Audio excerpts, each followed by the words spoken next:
Here with Mariah Hudson. Share a little bit about who you are and why you're running. Hi, thanks, Jonathan. Yeah, I'm Mariah Hudson. I'm a candidate for City Council here in District 2, that's North and Northeast Portland. A mom to two PPS kids. I'm a runner, I'm a biker. I'm a person who's involved in my community. My day job is in communications. I work at OHSU.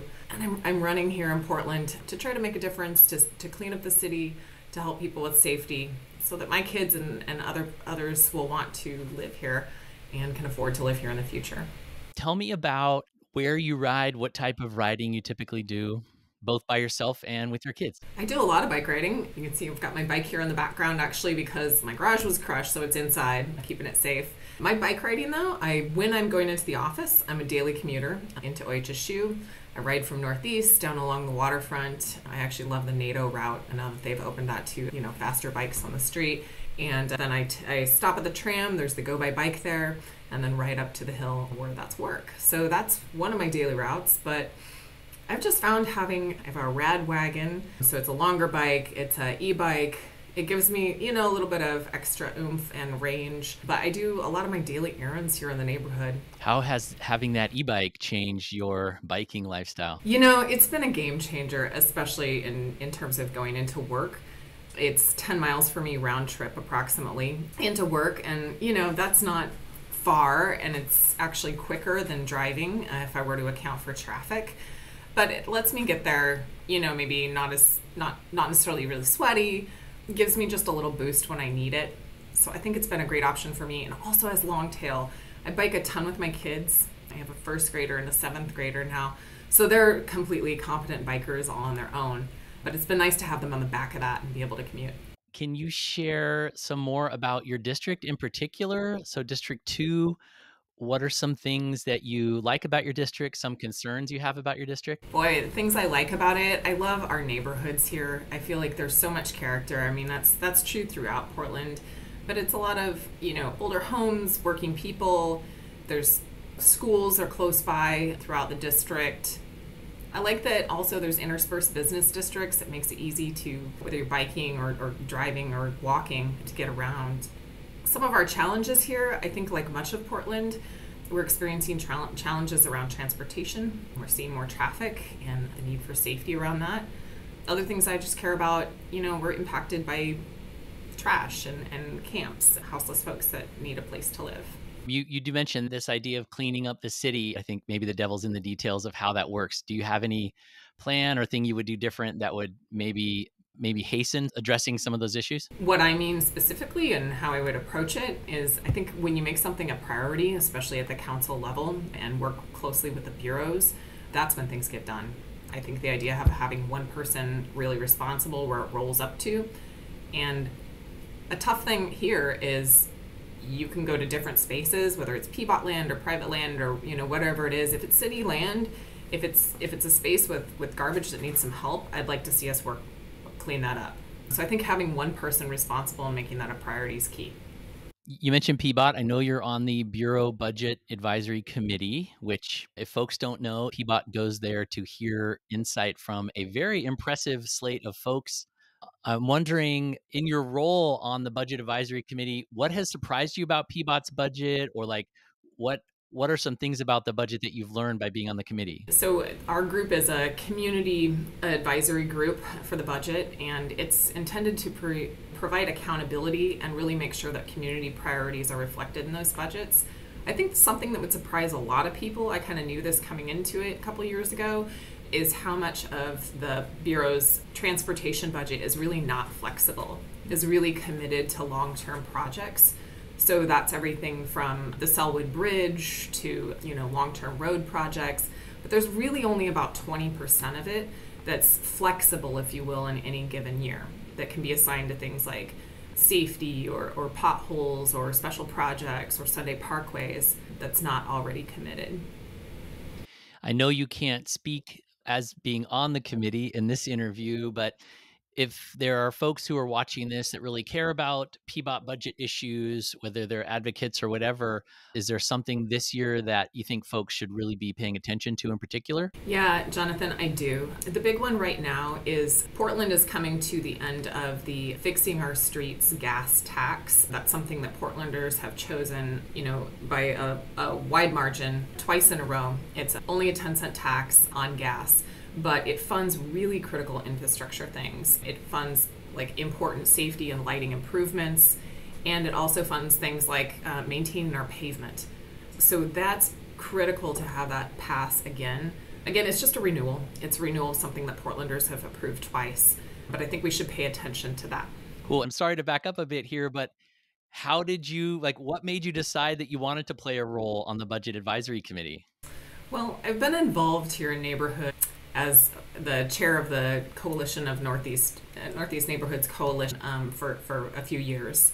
And transportation is such an important issue in our neighborhoods for people, whether they're commuting or just, the way that things are always changing. And as we think about, kind of a sustainable future, that's been on my mind. I have a background as a sustainability professional, as a sustainability officer. So I care a lot about how our long-term plans come together. And I guess I looked at budgets are where priorities really become obvious, right? What you fund is what you care about. And we have the transportation system that we've been willing to fund. So I wanted to come on that committee to make sure that community voices were represented there from a broad spectrum. And not being a professional, I don't have an engineering background, I'm not a planner. I wanted to bring that community aspect to it of somebody who lives and works and transports myself in a variety of ways.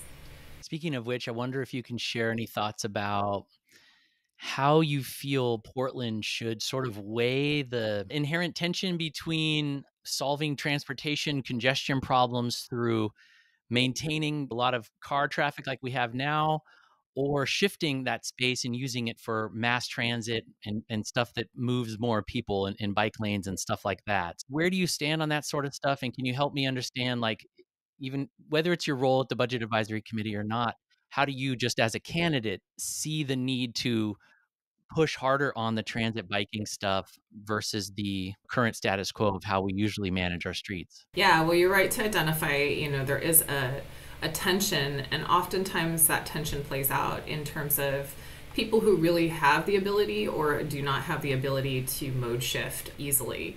And when I say the ability, I mean the ability within our current system, right?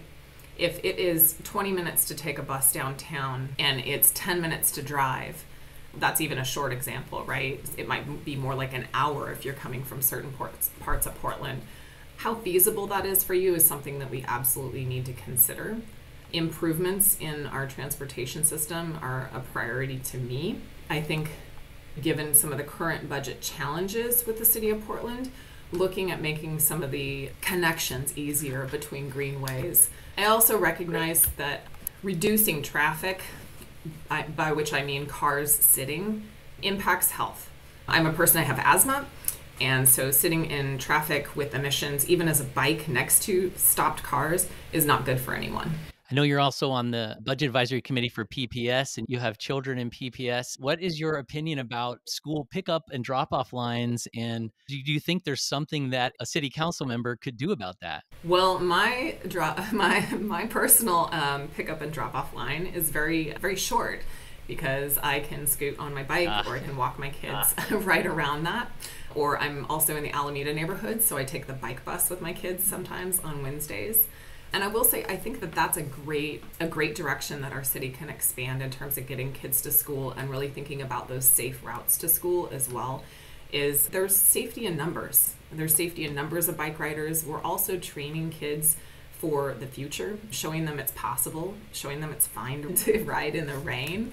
So I don't know what the answer is at the curb for cars, but for people who are a little farther out, giving them that taste of what it could be to ride or to walk is a great place to start. What if there was an idea where there was a space of the street in front of the school that was effectively, you couldn't drive, you couldn't park in it, and people could have to kind of walk in from a little bit further out? Does that sound like a reasonable solution to you? Like school streets is something people call those. Yeah, that absolutely could be something that we could consider. I think in that it would be really important to work with the neighbors and the neighborhood and the school community to make sure that I'm a big fan of city solutions that actually fit with our neighborhoods. But yeah, possibly, making it a safe drop off for parents. Cool. I think if we were to do that, it would come down to like a lot of these issues, whether people trust government to do a change like that and to change a part of their daily life. So, with trust in government so low, and as somebody who's a candidate for local elected office, have you thought about at all like how you personally would help reestablish some of that trust with your constituents once you get into office? Jonathan, it's something I think a lot about. And I know from experience, being in the community and being visible and being available, having an open door is a huge way to connect with people. I want people to call me. That's been true for years as I've worked as a community leader with the Coalition of Neighborhoods and in other roles, my PTA and so forth.